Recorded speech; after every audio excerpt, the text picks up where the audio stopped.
La passacaille, c'est une forme qui a été très aimée au XVIIe et au XVIIIe siècle.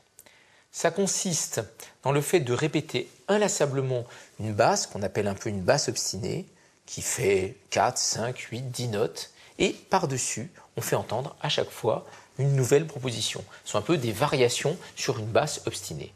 Prenons un exemple tout de suite, avec la passacaille en ut mineur pour orgue de Jean-Sébastien Bach. Voici la basse de passacaille. Elle est en valeur longue.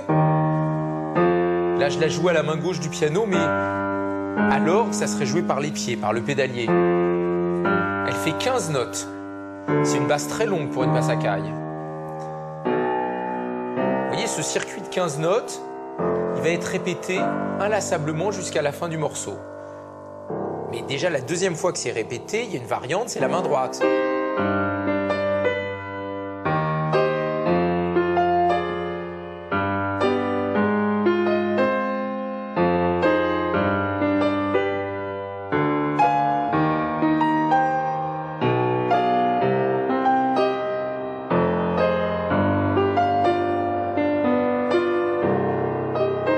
Et ainsi de suite. Alors là, ça reste encore assez solennel, assez hiératique, mais au bout d'un moment, Bach va rajouter des valeurs plus rapides qu'on appelle des croches.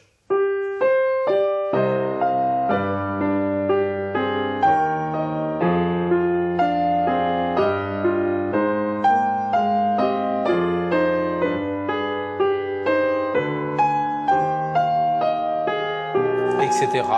On peut avoir un rythme très marqué, par exemple, deux brèves longues, ta-ta-tam, ta-ta-tam.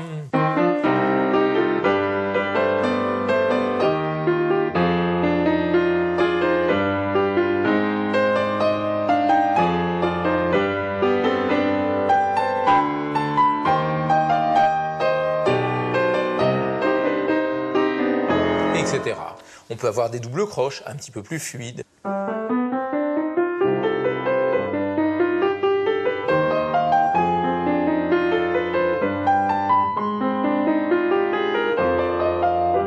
Et enfin, vous avez remarqué qu'à chaque fois, la basse était en valeur tenue.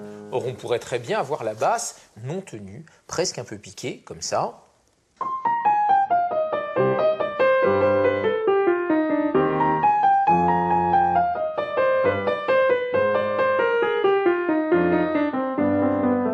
Etc.